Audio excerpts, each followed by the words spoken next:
aqui. Eu queria dizer, Toquioshi, primeiro, muito obrigado, viu? Olha lá, o Marcelo Campos está ali, pirata? Não, doutor Toquioshi. Agora só vai ter que se explicar, Toquioshi. Está vendo o Marcelo falando ali, Toquioshi? É, é Ele está uma, ali. caiu Pode uma falar, doutor. pedra na minha testa aí formou um galo, botei um gelo, o galo sumiu e desceu sangue aqui para baixo. Acho É que vai verdade. demorar mais uma semana aqui para esse bicho desaparecer. Doutor Kiyoshi, o Marcelo está aqui, a doutora Patrícia também está aqui, já tem o Carlos do Rio de Janeiro também está aqui, o Eduardo, né? O Eduardo apareceu. O Eduardo, viu, Marcelo? A gente tem audiência dos Estados Unidos, viu? Então, Kiyoshi, antes da gente fazer a live, que é perguntar dos assuntos jurídicos, que eu tenho sempre uma vontade de perguntar. Aliás, eu sei que o senhor conversamos isso ontem. É, eu queria que o senhor falasse um pouquinho da sua história, um pouquinho, pouca coisa, né, da sua família, quando ela veio para o Brasil, porque é uma história bonita, as pessoas não conhecem, né, do seu esforço É, da advocacia, né, é uma família de imigrante japonês, evidente, e tem toda uma história que o senhor demorava 2 horas para é, estudar andando. Conta um pouco para a gente, que eu é. acho eu quero deixar gravado isso. Meus pais vieram do Japão em 1920, radicaram-se lá na fazenda Noroeste, trabalhando aqui, naquela época, ainda em regime de semi-escravidão, sob vigilância de feitores armados de chicote e revólver. E depois de alguns anos, acho que em 40, década de 40, Uhum. 42, conseguiu comprar um sítio lá na cidade, lá na município de Oswaldo Cruz, que na época chamava-se Califórnia.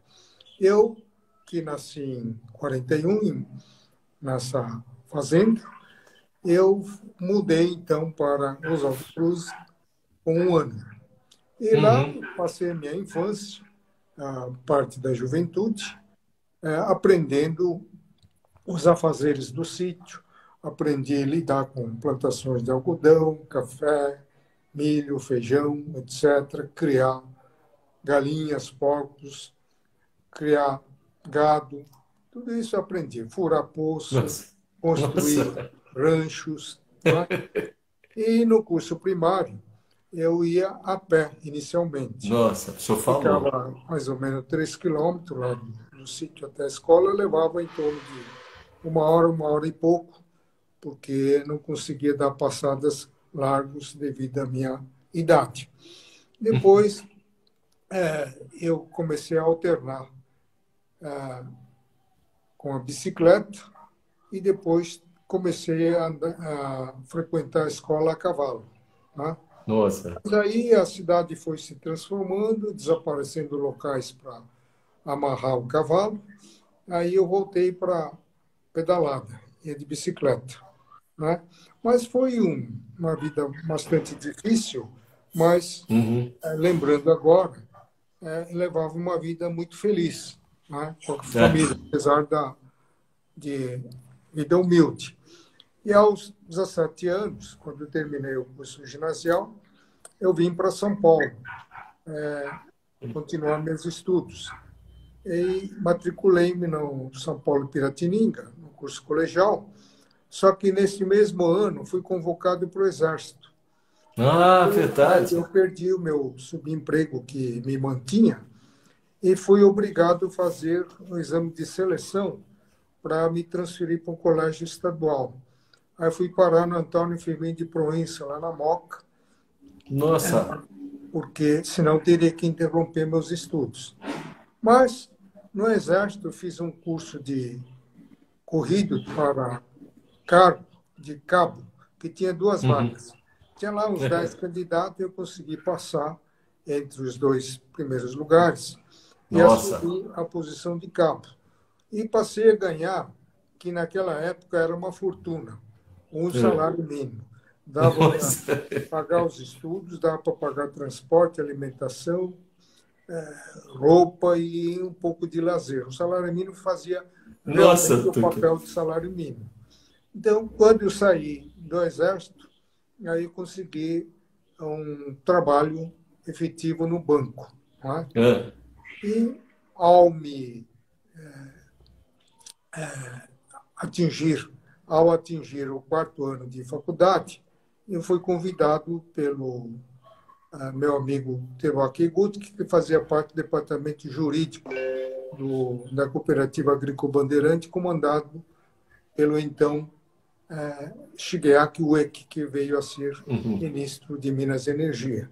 Então, eu me incorporei no jurídico da cooperativa e, aos poucos, fui fazendo meu pé de meia, abrindo um escritório particular, trabalhando algumas horas, e de tal forma que, quando a cooperativa Bandeirante encerrou suas atividades, eu já tinha uma clientela mais ou menos razoável no meu escritório de advocacia.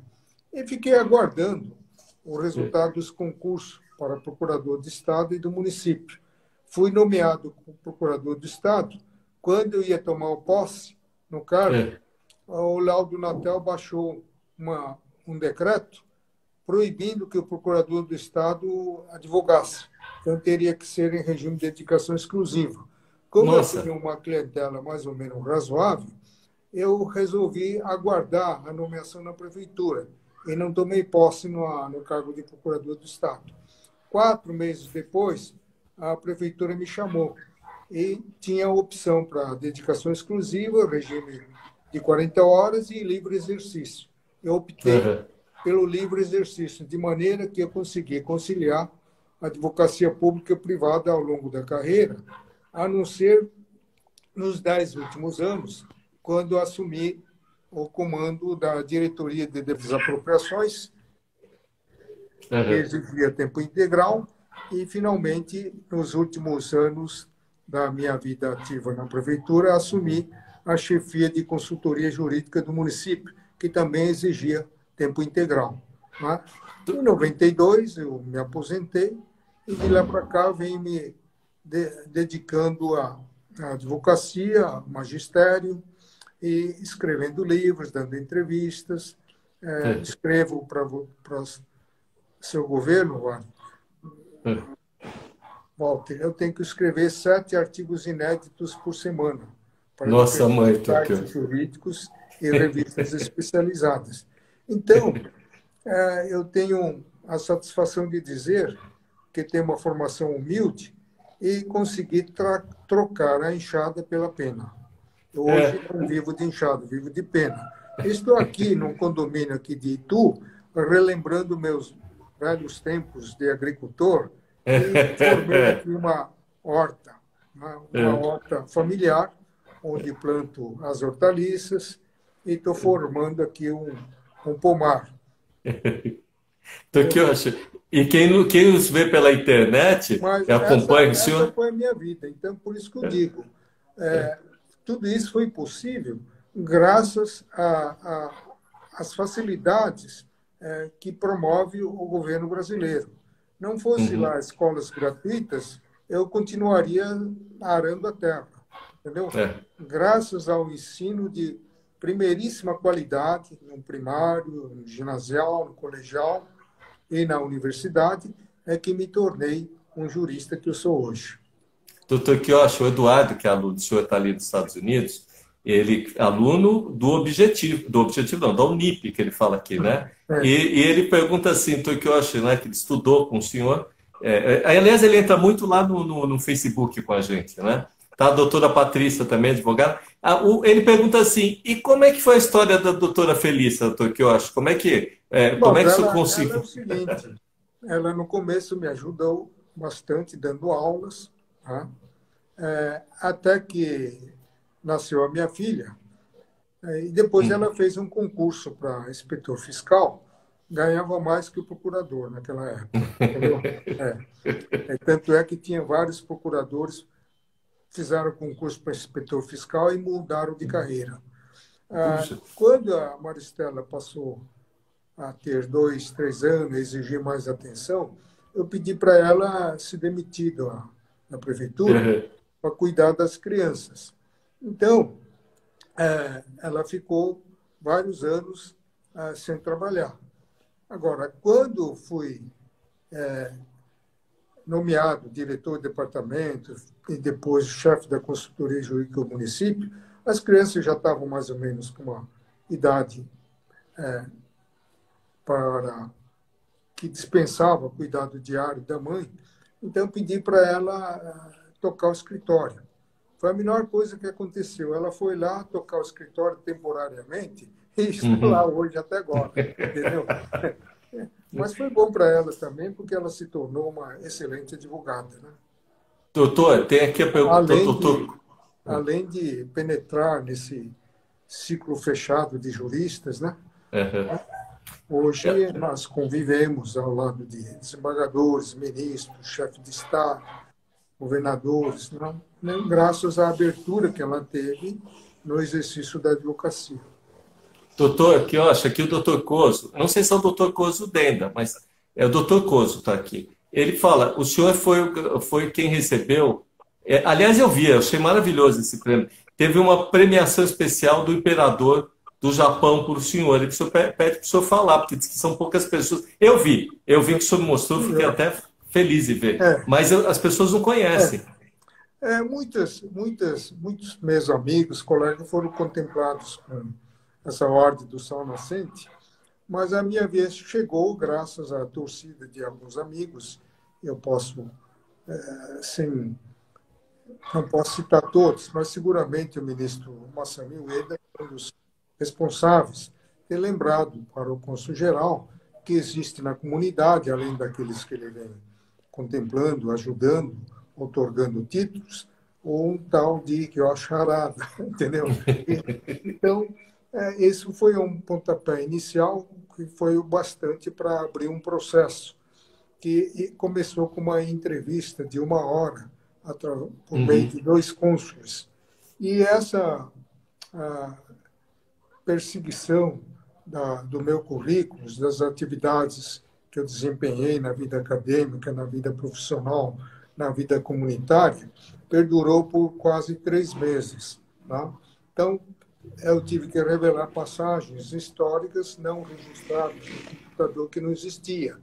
Por exemplo, perguntou bastante sobre as aulas que eu dava no Instituto Brasileiro de Direito Tributário, que tinha sede em uma das salas lá da Universidade, da Faculdade de Direito da USP.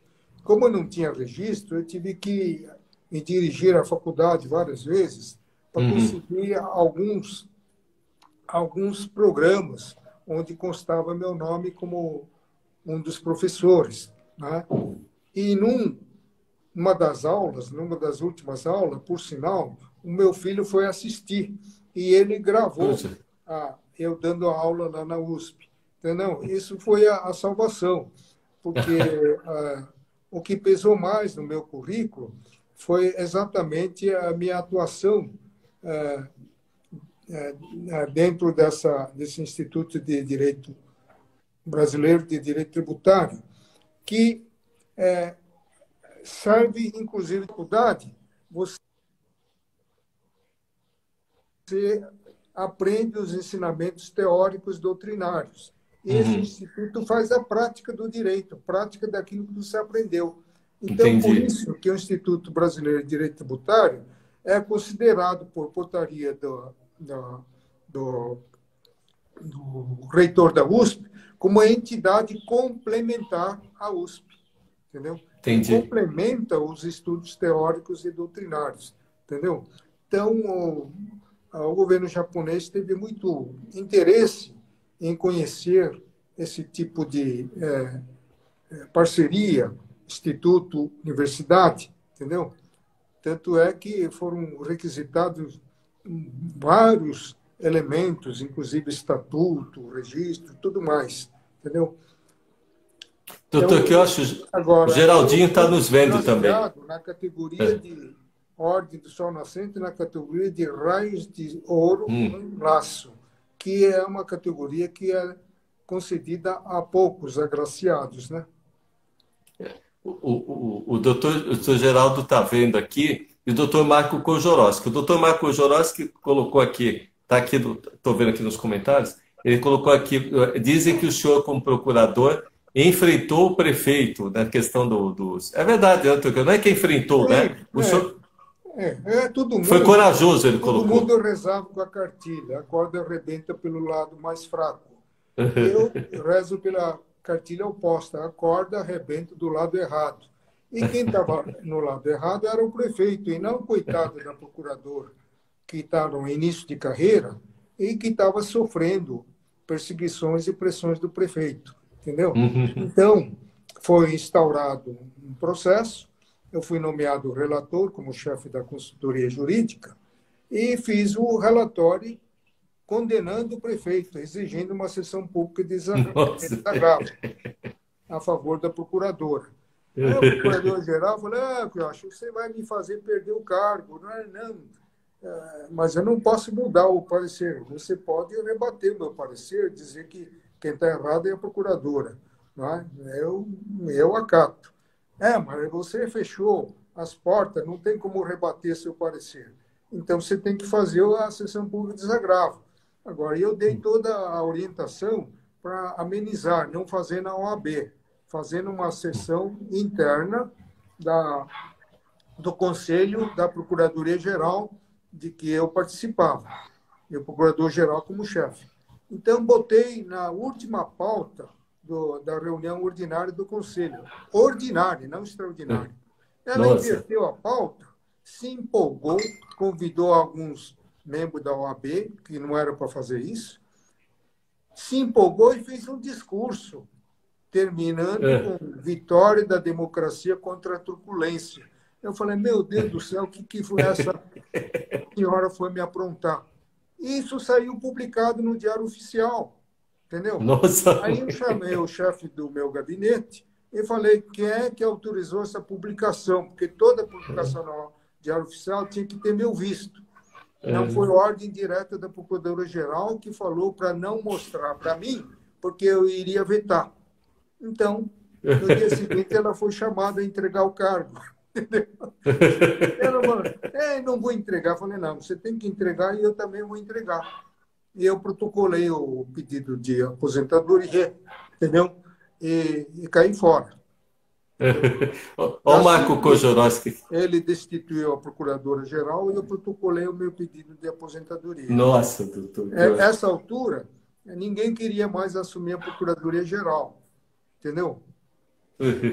Aí vieram um monte de colegas. Por que você não assume? Você é chefe de consultoria?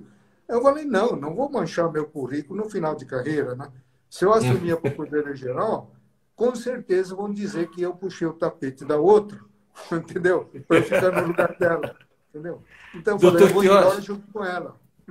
O Eduardo está perguntando aqui, ele calcula, eu sei que é mais, ele calcula 34 obras, o senhor já está na 35, não é? 36.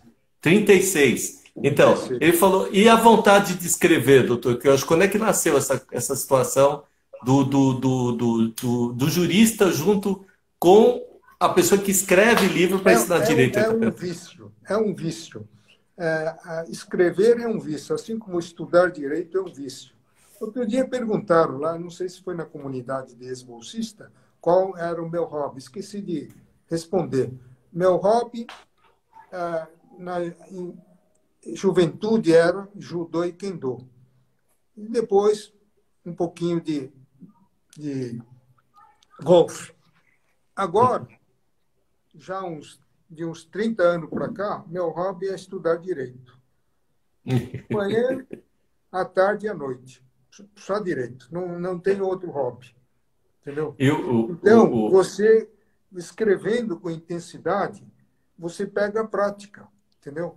Às vezes, um editorialista de uma revista telefona para mim. Eu estou fechando aqui a revista da semana, ficou um buraco aqui de 1/3 da página. Dá para você escrever um artigo aí para tapar o buraco?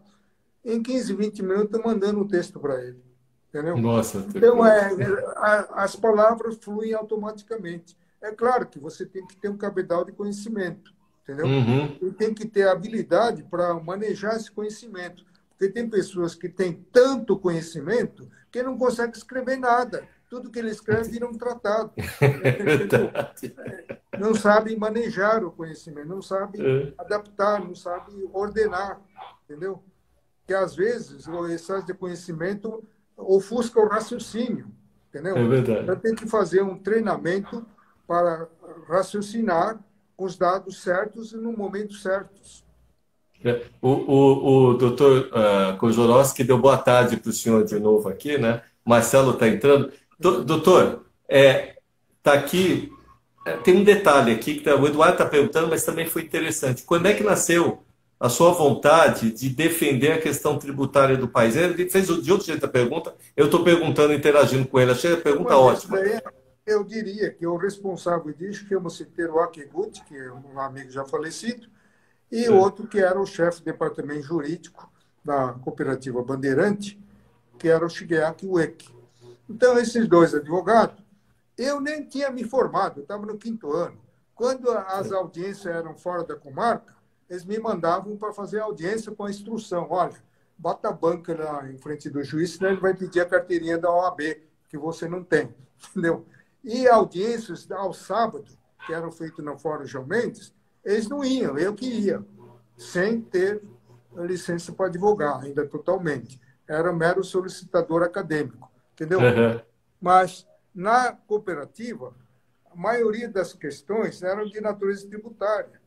Era a questão do IVC, do Imposto sobre Transação, taxa de liberação de mercadorias importadas, entendeu? Eu me lembro aí que, com a ajuda do Shigeaki Ueki, eu mudei a rotina da impetração de mandado de segurança que a gente fazia invocando o Tratado Internacional, entendeu? Uhum. Aí eu mudei a tese, falava que aquela taxa de alfândega era apenas de nome, que, na verdade, ela tinha natureza jurídica de imposto. E Entendi. como imposto não pode ser cobrado por força do Tratado Internacional de que o Brasil fazia parte, entendeu? Então, daí para frente, a tese foi assentando. O primeiro que acolheu foi Cid Flax Cartesini, que era juiz da Fazenda Privativa da Fazenda Nacional. Depois, com a criação da Justiça Federal, ele foi nomeado primeiro juiz federal, entendeu? Depois veio a ser ministro do Superior Tribunal de Justiça. Mas a minha vocação pelo direito tributário nasceu por força das necessidades profissionais, integrando o jurídico da Cooperativa Bandeirante. Entendi. Aí eu fiz o curso de especialização, 2 anos, e depois mais 1 ano, prosseguindo até obter o título de especialista pela USP. E fiz as 2 cadeiras com o saudoso professor Rui Barbosa Nogueira. O Marco Kozorowski falou assim, já perguntando um pouco dessa questão, depois para voltar mais um pouquinho dessa história, nesse tempo de pandemia, que eu acho, a gente deveria diminuir os impostos? Pergunta o Marcos Kozorowski. Claro, deveria diminuir. O Bruno Covas, ele está na linha certa. Ele brecou a incidência da lei de IPTU, que tem uma correção automática todo ano, entendeu? Limitada à trava de 15%. Não residencial e 10% residencial. Ele abriu mão, e esse ano diz que não vai ter aplicação dessa lei e fica suspenso. Agora, os governadores, ao contrário, vêm aumentando a carga tributária para compensar o quê? O fruto da sua incompetência administrativa. O nosso governador, João Dória, por exemplo, ele se transformou no secretário da Saúde. Ele fica o dia inteiro dando informações sobre saúde, entendeu? Que dá mais ibope do que governar. Esqueceu de governar. Então, a economia foi para a cucuia. O que ele está fazendo? Está promovendo aumentos diretos e aumentos indiretos, aumentos enrustidos, entendeu? Aumentos nebulosos que a população não percebe, entendeu? Mexendo na base de cálculos de incentivo fiscal. Quem tinha incentivo fiscal de 2, só por um exemplo, ele deu uma mexida na base de cálculo e ficou com incentivo de 1, entendeu? E assim por diante. São normas nebulosas que incidem de uma forma traiçoeira, né? Sem Uhum. respeitar o princípio de transparência tributária que está no parágrafo 5º do artigo 150 da Constituição Federal. Entendeu? Então, é muito ruim. Tributos em excesso é sinônimo de incompetência administrativa, incapacidade, né, de gerenciar programas de natureza pública. Doutor Kiyoshi, o João Carlos, que está nos Estados Unidos, ele diz que também assiste o senhor, é advogado. Ele é filho do João Carlos, que a gente teve programa e tal. E ele pergunta o seguinte, que ele tem acompanhado a criação do IBEDAFT, né? Então, o IBEDAFT, ele vem fazer propostas para isso? Pergunta, né, o João Carlos. É advogado também. Proposta do quê? Para melhoria da questão tributária. Sim, sim. É uma das áreas mais fortes do IBEDAF é a área tributária. Nós contamos com tributarista de renome nacional.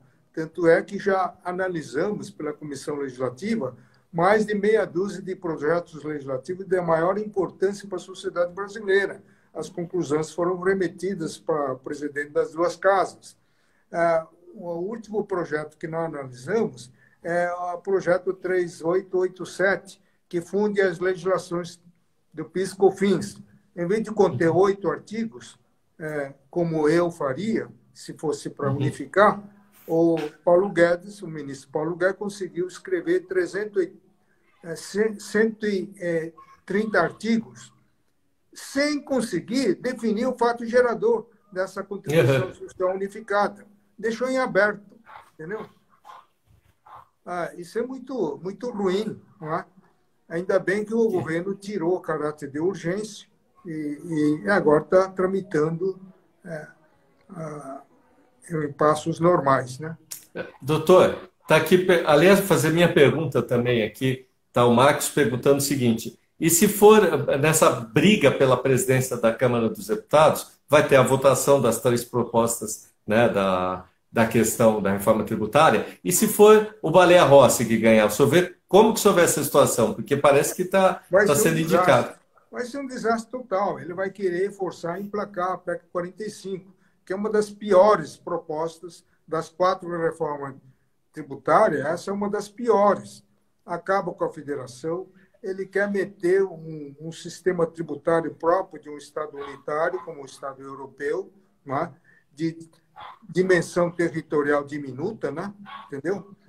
Para um Estado federal brasileiro de dimensão territorial continental, entendeu? E essa grande dimensão territorial leva necessariamente a desníveis econômicos e sociais entre as várias regiões, o que torna incompatível um sistema tributário que mete uma alíquota uniforme de 25% para tudo, entendeu? Sem distinguir as regiões e acabando expressamente com os incentivos fiscais regionais que estão contemplados no previsto no artigo 151 da Constituição Federal. Isso vai ser um desastre. Vai quebrar os estados, vai quebrar os municípios, né? Aliás, essa PEC prevê um prazo de 50 anos para repor a perda arrecadatória dos estados. Então, se ele colocou essa norma, ele sabe que vai quebrar. E se sabe que vai quebrar, eu pergunto por que então está fazendo isso? Entendeu? E o que é pior, o brasileiro vai ter que conviver com 2 sistemas durante 10 anos. Imagina. A PEC 110 durante 15, a PEC 45 durante 10 anos. Você vai continuar pagando os mesmos tributos em vigor, mais aquele tal de IBS, entendeu? Nossa, que coisa. Fruto da fusão de tributo federal, estadual e municipal. Então, nós vamos ficar, durante 10 anos, funcionando como cobaia, para ver se vai dar certo ou não vai dar certo. É evidente que não vai dar certo, entendeu?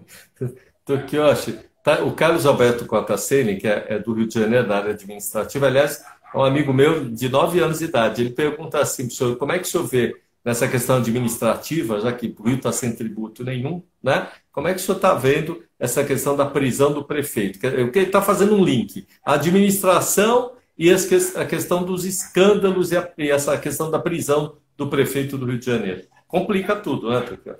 Eu acho que isso é fruto do holofote, viu? Faltava 9 dias, Walter, para o prefeito terminar a gestão dele. Porque Cargas d'Água teve que decretar prisão preventiva, não é? Criando toda uma burocracia, uma despesa pública desnecessária, porque o prefeito não tinha vice-prefeito, tem que nomear o presidente da Câmara, que, por sua vez, vai ser dirigido pelo vice-presidente, cada um nomeando seus assessores, seus servidores, para no dia 1º de janeiro o novo prefeito desfazer tudo, entendeu? Uhum. Agora, eu acho que não deu para entender por que dessa prisão. Primeiro, que o Tribunal de Justiça do Rio de Janeiro estava em recesso. E no recesso, quem manda no tribunal é o presidente do tribunal. Mas essa senhora desembargadora, com todo respeito, apesar do recesso, ela foi lá só para decretar a prisão do prefeito, que dá mais ibope do que decretar a prisão de um ex-prefeito. Entendeu? É verdade. Então, acho que ela queria, com perdão da palavra, registrar uma passagem histórica neste fim de ano, decretando a prisão de uma pessoa ilustre, pessoa conhecida. Entendeu? Isso é uma besteira. Entendeu? Só trouxe transtornos administrativos ao município, deu mais despesa ao município, não é? Só porque a pessoa queria registrar sua passagem histórica. É isso que eu entendo, né? Porque eu acho que isso daí despertou uma reação também no Supremo Tribunal Federal, porque o ministro Fux, apesar do recesso, ele não vai poder fazer nada, porque o ministro Lewandowski, o ministro Alexandre de Moraes, o ministro... quem mais? Gilmar. Isso. E o ministro Melo, né? Isso. Resolveram ficar de plantão. Quer dizer, não dá espaço para o presidente agir na ausência deles. Entendeu? É verdade. A primeira vez que acontece isso, né? Foi que a desembargadora do Rio fez, né? Entendeu? Doutor Quioche, teve um fator aqui também esse ano, que agora, essa questão do STF está interferindo. Então, um aspecto aqui que até fizeram uma pergunta: o que o senhor acha do STF ter interferido nessa questão de tomar ou não a vacina, né? Quer dizer, tem gente que analisa de um jeito, tem gente que analisa de outro, mas teve um parecer deles para a questão da vacina em si, né? Bom, aí o Supremo Tribunal Federal, deixou de ser corte especializado em julgamento de questões constitucionais. Não é uma corte constitucional, é uma corte que julga, que aprecia tudo. E como essa questão da vacina não tem um ordenamento jurídico regulando exatamente como é que tem que ser feito, então os partidos políticos entraram no Supremo, levaram a matéria política, que não tem nada a ver com direito constitucional, ao Supremo Tribunal Federal. O Supremo Tribunal Federal, que gosta de botar manguinha de fora, resolveu, em vez de rejeitar as ações, resolveu conhecer no mérito e decidiu de uma forma, digamos assim, para pacificar o entendimento em torno da matéria. Não é que o Supremo decidiu pela obrigatoriedade. O Supremo decidiu que os estados podem tornar obrigatórios a vacina. Não a obrigatoriedade de 1904, quando Oswaldo Cruz fez aquela campanha de vacinação contra a febre amarela. Entendi. Época em que os agentes sanitários ingressavam no seu domicílio e vacinavam à força. Não, isso está bonito. Isso o ministro Lewandowski deixou bem claro. Não é nesse sentido. É obrigatoriedade no sentido de o Estado impor algumas sanções de natureza política, interditar alguns dos direitos, exercício de alguns direitos. Por exemplo, o não vacinado não poder frequentar determinados lugares. Então, são sanções políticas que servem para coagir o indivíduo a cumprir a norma do Estado de ser vacinado. Mesmo porque não vacinar pode até caracterizar, dependendo do grau de mobilidade local que ele frequenta, caracterizar um crime de contágio de doenças graves, entendeu? Pode até caracterizar crime, entendeu? Que o pessoa não queira vacinar e que ele contraia a doença e venha até falecer, tudo bem. O que não pode, ele ficar circulando livremente pelos espaços públicos e contaminando inconscientemente pessoas que o acertam. Porque pessoas que se aproximam, não dá para saber quem está vacinado e quem não está vacinado. Só se botar um carimbo na testa, né? É Não estou verdade. vacinado, né? Aí você foge dele. Doutor Kiyoshi, gente, olha, está passando tão rápido. E o Instagram tem 1 hora só, né? Você vê, a gente tem mais 15 minutos. Eu queria perguntar uma coisa para o senhor, que aliás foi pergunta aqui, eu não vou deixar de fazer.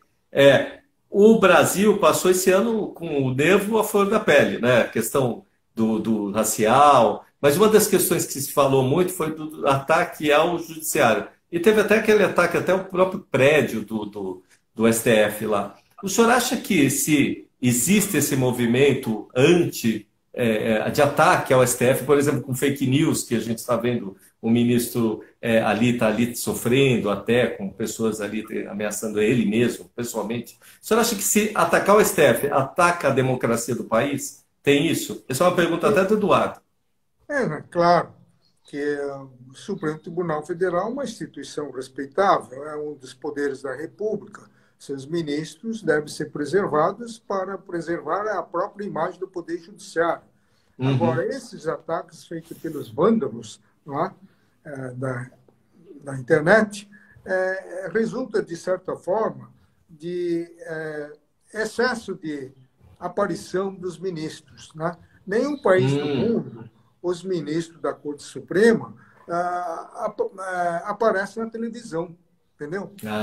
Vai perguntar lá para o americano, para o japonês, para o francês, se eles conhecem o nome dos ministros da Corte Suprema. Ninguém conhece, ninguém sabe quem são. Agora, aqui, graças a essa TV Justiça, que está custando os olhos da carne para a nossa população, eles têm uma visibilidade muito grande. Não é? Isso traz um certo incômodo para vários segmentos da sociedade, porque você sabe que é uma despesa inútil que está se fazendo, dando oportunidade para os ministros fazerem a sua biografia, autobiografia, à custa do erário público. A biografia você tem que fazer nas horas vagas e escrever uma obra ou então um livro específico de biografia, mas não pode fazer isso durante o julgamento, porque aí comete um desvio institucional, né? Você demora, espicha o tempo de duração do julgamento, cansa o público que está assistindo e demora na prestação jurisdicional. Isso é muito ruim. Então, essas coisas negativas que vêm acontecendo devem ter ativado a imaginação criadora de alguns malfeitores, esses que estão lançando notícias falsas, invadindo os computadores das cortes, né, causando um transtorno, para tentar prejudicar a imagem do judiciário. Não é por aí. Críticas você pode fazer, inclusive, de uma forma contundente, mas dentro da linguagem doutrinária.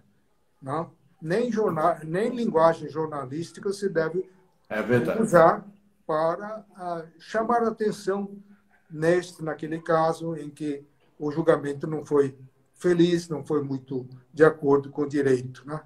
Então, o Supremo Tribunal Federal, na verdade, aproveitando a politização perante o judiciário, eles pegaram gosto pelo poder de decidir fora dos parâmetros jurídicos constitucionais, invadindo seara alheia, invadindo a esfera de competência do Executivo e competência do Legislativo.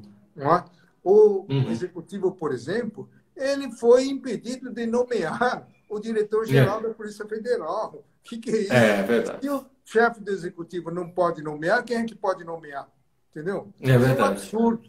Mas nós todo mundo teve que engolir isso daí. As tensões ficaram bastante fortalecidas e houve alguns juristas mais apaixonados que chegaram a pregar a intervenção militar, que, ao meu ver, totalmente descabível contra chefe de outro poder. A intervenção militar está reservada exclusivamente à área de segurança pública. Quando a segurança pública local não dá mais conta e deixa imperar o banditismo para preservar a incolumidade física das pessoas e do patrimônio, é que as Forças Armadas podem intervir por determinação do presidente da República. Aliás, o Eduardo está falando aqui, ele disse que ele leu, inclusive, um artigo do senhor. O senhor fez um artigo explicando essa questão da intervenção militar. É verdade. Doutor Quioche, a gente está indo para os 6 minutos finais. Passou rápido, viu? O Kojorowski fez uma pergunta aqui, ele fala com a experiência do senhor. Esse 2021 tributário, seja na questão da esperança, na questão da saúde, doutor Quioche, o Brasil vai ter saída financeira para a gente melhorar com os tributos que a gente recolhe? É uma pergunta boa, né? Tem. Apesar da essa tendência de gasto desmesurado, né? O Brasil tem possibilidade de recuperação econômica no pós-pandemia, mesmo porque a economia está ruim, mas não está desmantelada. Os sinais vitais da economia continuam firmes. Bolsa funcionando, capital estrangeiro entrando, entendeu? Tudo isso indica o quê? Indica o crescimento da economia tão logo cesse o regime de pandemia. Entendeu? Então, não digo assim de uma hora para outra, mas gradualmente nós vamos recuperando essa perda de oxigênio no setor empresarial. Doutor, a gente está indo para o finalzinho. O senhor quer deixar uma mensagem de fim? Aliás, todo o programa que a gente fez lá na TV, o senhor deixava uma mensagem do fim do ano, né? E é de Natal. Esse ano foi atípico, né? Nós sofremos, tivemos angústias, tivemos momento de tristeza com partida de alguns amigos, conhecidos, não é? Mas momento de fraqueza, momento de tristeza, de dor e de angústia, ativa também a criatividade, ativa a inteligência das pessoas e que vai buscando novas formas de convivência nesse estado tão difícil, né? Procurando, por exemplo, não perder a comunicação, as entrevistas, substituindo por via online, como estamos fazendo, né?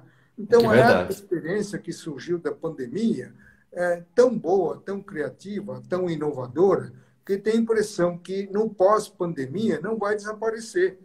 Eu, por exemplo, cheguei à conclusão de que a produtividade aumenta nesse regime de trabalho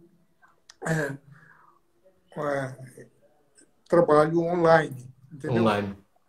Ganha mais tempo. Então, eu acho que esse regime vai continuar para economia de tempo e de custos, né? Aí eu fico pensando, né? Se eu soubesse que ia acontecer isso, não teria necessidade de comprar meio andar de um prédio. Eu teria me acomodar em 2 cadastros conjuntos, não é?